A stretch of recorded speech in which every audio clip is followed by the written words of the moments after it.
नमस्कार, मैं डॉक्टर अमिताभ बैनर्जी। मैं एक महामारी विशेषज्ञ और इन्फेक्शियस डिजीज़ में भी काम किया है। मैं आर्म्ड फोर्सेस में था और उसके बाद 20 साल प्रोफ़ेसर था, अभी प्रोफ़ेसर एमेरिटस हूँ। यूएचओ अभी हमारा एक संगठन है जो कि ऐसे एनजीओ है, हेल्थ मैसेज पहुँचाता अब तक। हमारे क्यूवाई हमारे मीडिया पार्टनर है और मैं 50 साल में कई उतार-चढ़ाव देखे। हम अपने जो बीमारियाँ अलग-अलग टाइप की संक्रामिक बीमारियाँ, बच्चों की बीमारियाँ, तो आज से 50 साल पहले और उससे भी ज़्यादा जब मैं नया-नया मेडिकल कॉलेज में स्टूडेंट्स था, कुछ ऐसे उस टाइम 1970s में अ, उस टाइम मृत्यु दर बहुत ज़्यादा था। बच्चों का death rate, infant mortality rate जिसको कहते हैं, अगर 1000 बच्चे पैदा होते थे तो उनमें से 150 करीब देहांत हो जाता था 1 साल के पहले। इन्फेंट मोर्टेलिटी रेट 150 पर 1000 था 1970s में। हमको याद है क्योंकि हमको क्वेश्चन वही पूछा जाता था पब्लिक हेल्थ में कि इन्फेंट मोर्टेलिटी क्या है? क्योंकि इन्फेंट मोर्टेलिटी से एक ऐसा इंडिकेटर है जिससे आपका ओवरऑल हेल्थ आप अंदाज़ा लगा सकते हो किसी कंट्री का। क्योंकि बच्चे सबसे ज़्यादा नाज़ुक होते हैं। अगर कुछ भी हाइजीन सैनिटेशन अच्छा नहीं होगा या कुछ संक्रामक बीमारी होगा तो सबसे पहले बच्चे के ऊपर असर होता है। तो उस टाइम 140 से 150 होता था और आज के तारीख में 30 से नीचे है। आप सोच सकते हैं कितना हमारा मृत्यु दर कम हो गया बच्चों में।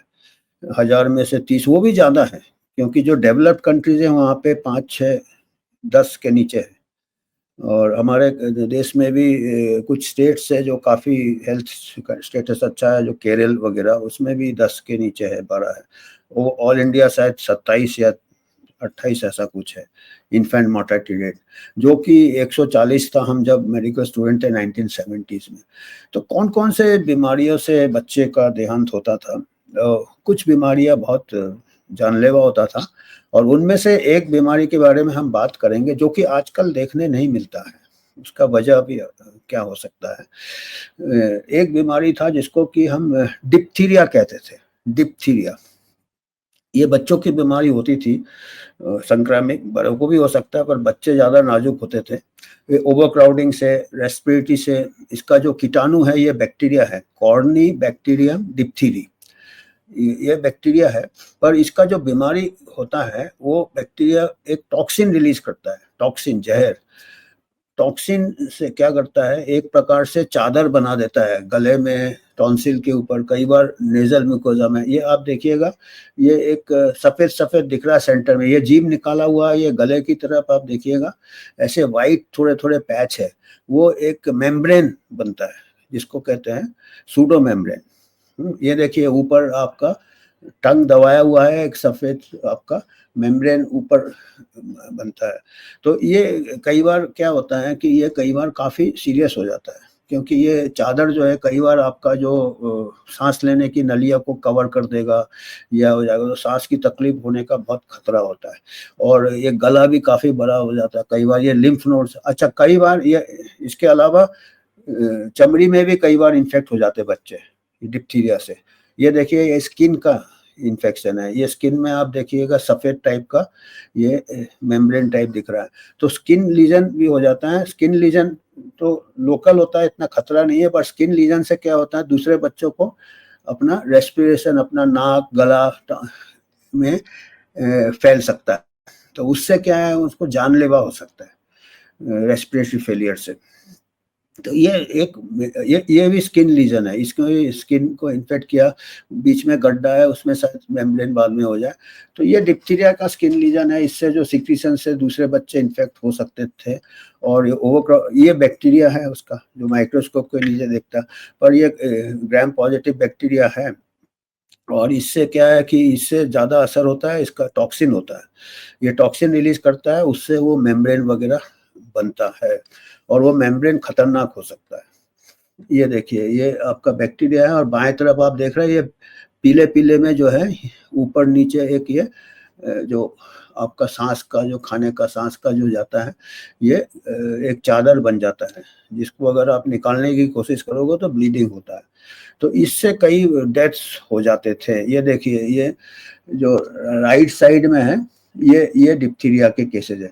सबसे लेफ्ट में जो है ये नॉर्मल ये है, नॉर्मल ट्रेकिया है, या जो भी आपका वॉइस बॉक्स है, जो गले का अंश है, ये पूरा खुला रहता है। और ये जो सेंटर में है ये कोई भी आपका एक्यूट इन्फ्लेमेशन से हो सकता है, पर ये इतना ब्लॉक नहीं करता है। तो थोड़ा सबसे राइट में जो है उसमें आप देखेंगे मेम्ब्रेन बनने के चांसेस है। तो मेम्ब्रेन अगर वो कवर कर ले अपना एयरवे वगैरह तो वो काफ़ी खतरनाक हो सकता है। तो ये डिप्थीरिया काफ़ी कॉमन होता है बच्चों में अंडर 5 इयर्स में। ये देखिए, ये जैसे मैंने बताया, ये एक बच्चा है जिसको कि पूरा जो अचानक इमरजेंसी हो जाता है, वो आपका बिगर हवा के आप 5 मिनट नहीं जिंदा रह सकते हैं। तो उसको इमरजेंसी ये गड्ढा करना पड़ता है, ट्रेकियोस्टोमी जिसको कहते हैं, गले के बीच में ये ट्रेकियोस्टोमी, उसमें ट्यूब डालते हैं और उससे उसको सांस ले पाता है। तो ये बच्चा वो एक इमरजेंसी 5 मिनट के अंदर वो करना पड़ता है, नहीं तो बच्चे को सांस, तो ये काफ़ी डेंजरस हो सकता है। उसके बाद 1980 से क्या किया आपका जो ये देखिए, ये 10 और इसमें कई बार क्या है, अपना आँख में भी पानी आता है क्योंकि ये टॉक्सिन अपर रेस्पिरेटरी है। फिर आपका ये सूज जाता है, यहाँ का जो गिल्टिया है, जो लिम्फ नोड्स है, ये देखिए पूरा गाल भरा भरा लगता है। और इसका मैंने जैसे कहा है कि सबसे ज़्यादा खतरा होता है अगर ये एयरवे, हवा जिससे सांस लेते हैं उसकी नलिया को, उसका मेम्ब्रेन अगर ब्लॉक करता है। तो बीमारियां थी, ये बहुत सीरियस बीमारियां थी। और ये कम, जैसे मैंने कहा, इसका रिस्क क्या होता था, रेस्पिरेटरी रूट से फैलता था, एक बच्चे से दूसरे बच्चे, 10 दिन का इंक्यूबेशन पीरियड होता था, 10 दिन बाद दूसरा बच्चा, फिर ऐसे अपने जैसे स्किन से भी फैलता था।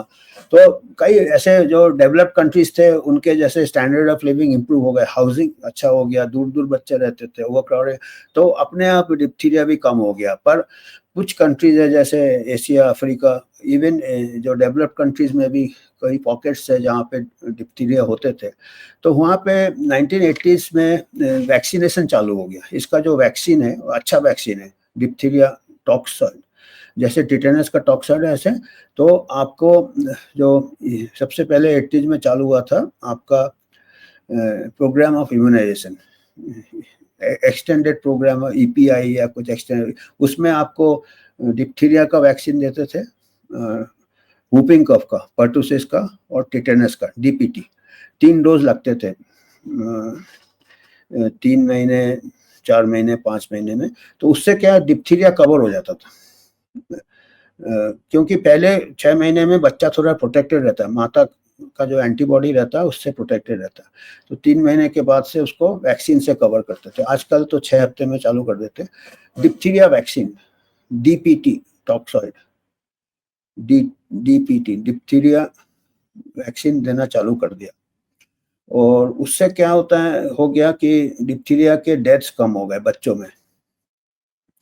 और आज के तारीख में ये केसेस शायद ही देखने को मिलते हैं। तो अब ऐसे में क्या होता है कि अभी कईयों ने देखे ही नहीं होंगे ये केस, तो उनको लगता है कि ये डिप्थीरिया क्यों दे रहे हैं। अब पता नहीं, अगर डिप्थीरिया वैक्सीन बंद करेंगे शायद फिर केसेस, और पर्टिकुलरली जो रिमोट एरियाज में जहाँ पे मेडिकल फैसिलिटीज़ नहीं है, वहाँ पे ऐसे इमरजेंसी मैनेजमेंट मुश्किल हो सकता है और काफ़ी खतरनाक हो सकता है। अगर डिप्थीरिया अभी वर्ल्ड से एलिमिनेट नहीं हुआ, अभी भी कहीं कहीं केसेस आ जाते हैं डिप्थीरिया में, कोई पॉकेट्स में, रिमोट एरिया में, ट्राइबल एरिया में जहाँ पे वैक्सीनेशन कवरेज नहीं है। तो डिप्थीरिया एक ये है कि ये कई ऐसे चाइल्डहुड बीमारी था, डिप्थीरिया था, मीजल्स था, वूपिंग कफ था। तो ये 3 major cause of infant mortality होते थे और तीनों के अच्छे वैक्सीन थे। तो अभी डिप्थीरिया केसेस देखने नहीं मिलते हैं, पर कभी कभी वैक्सीन से, कोई भी वैक्सीन से रिएक्शन हो सकता है। तो अगर किसी ने कई सालों तक अगर केस नहीं हुए, तो पहले अगर डेथ होंगे तो लोग कहेंगे देखो डेथ हो रहा है डिप्थीरिया से बहुत, तब वैक्सीन से डेथ्स बिल्कुल कम हो जाएंगे तो लोग वैक्सीन की तारीफ करेंगे। अभी कई सालों से एक प्रकार से एलिमिनेट हो जाता है डिजीज, उसके बाद हमको एक्चुअली हमेशा हमको मॉनिटर करना चाहिए कि कैसे केसेज हो रहे हैं, कौन कौन से हाई रिस्क ग्रुप है, और आपको एक चीज़ मैं बता दूँ, जो आज भी रूरल रिमोट एरियाज़ है, ट्राइबल एरियाज़ है, स्लम एरियाज़ है, उनके लिविंग कंडीशंस 50 साल में कुछ ज़्यादा इम्प्रूव नहीं हुए। वैसे ही ओवरक्राउडिंग है, वैसे ही पुअर हाइजीन सैनिटेशन है। तो ये कहना ईज़ी है कि हाइजीन सैनिटेशन होने से ये तो वैक्सीन की ज़रूरत नहीं है।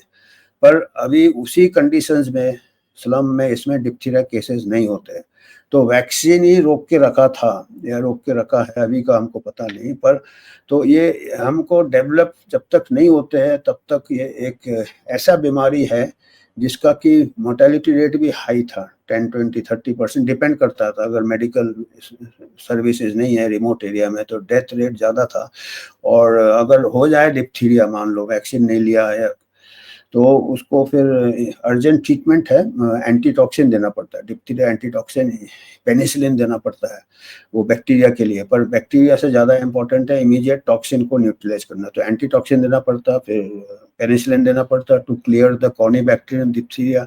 फिर कुछ लोग होते हैं जो डिप्थीरिया कैरियर्स होते हैं, वो बाद में डिप्थीरिया कॉर्निबैक्टीरियम डिप्थीरिया गले में दूसरे बच्चे को फैला सकते हैं, तो वो कैरियर्स होते हैं, हो सकते हैं वो रिकवर कर गए या फिर वो एक सब क्लिनिकल केस है, तो उनको भी क्लियर करना जरूरत पड़ता है भाई, एरिथ्रोमाइसिन वगैरह एंटीबायोटिक देख के। तो आप बैक्टीरिया ये करो।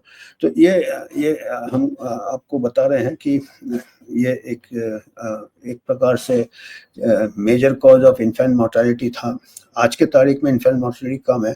अगर बड़े पैमाने में आंकड़े देखेंगे तो डिप्थीरिया कंट्रोल हुआ है, पर्टिकुलरली जो गरीब कंट्रीज है, जो मार्जिनलाइज कंट्रीज हैं, वैक्सीन का योगदान इसमें रहा है। अभी देखिए कुछ वैक्सीन जरूरी होते, कुछ वैक्सीन बिल्कुल जरूरी नहीं होते, पर ये एक जरूरी वैक्सीन है। और कुछ जो जरूरी वैक्सीन नहीं होते वो अच्छे वैक्सीन को भी बदनाम कर देते हैं। तो हम यही देंगे कि आपको इंडिविजुअल रिस्क को देखना चाहिए, अपने किस एरिया में हो, आजू बाजू कितने केसेस हो रहे हैं आप देखें। तो इसका वैक्सीन एक है जो कि हम अपना कोई होगा तो हम उसको एडवाइस करेंगे। आपका बाकी तो इन्फॉर्म कंसेंट के ऊपर है अपना रिस्क बेनिफिट को दिए करना। तो हमको आज यही मैसेज देना था डिप्थीरिया के बारे में, क्योंकि ये बीमारियां होती नहीं तो हम भूल जाते हैं। और हम हमारा एक ये क्यूआर ये है, स्कैन करके आप हमको डोनेशन कर सकते हैं यूएचओ को। हम टोटली वॉलंटरी बॉडी है, ऑडिट होता है, रजिस्टर्ड बॉडी है, और हम कोई फार्मा से या कोई वैक्सीन कंपनी से या डिप्थीरिया वैक्सीन कंपनी से हमारा कोई शेयर नहीं है, ना ही हम उनसे स्पॉन्सरशिप लेते हैं। हम बिल्कुल निष्पक्ष है। तो ये क्राउड आपके योगदान से हम और भी रिसर्च करेंगे आगे। हम कोशिश करेंगे कि डिप्थीरिया केसेस का रिस्क कहाँ कहाँ है, जैसे हमको मिलेगा हम उसको सोच रहे हैं, अपडेट करेंगे। तो आज का हमको यही मैसेज देना था। धन्यवाद।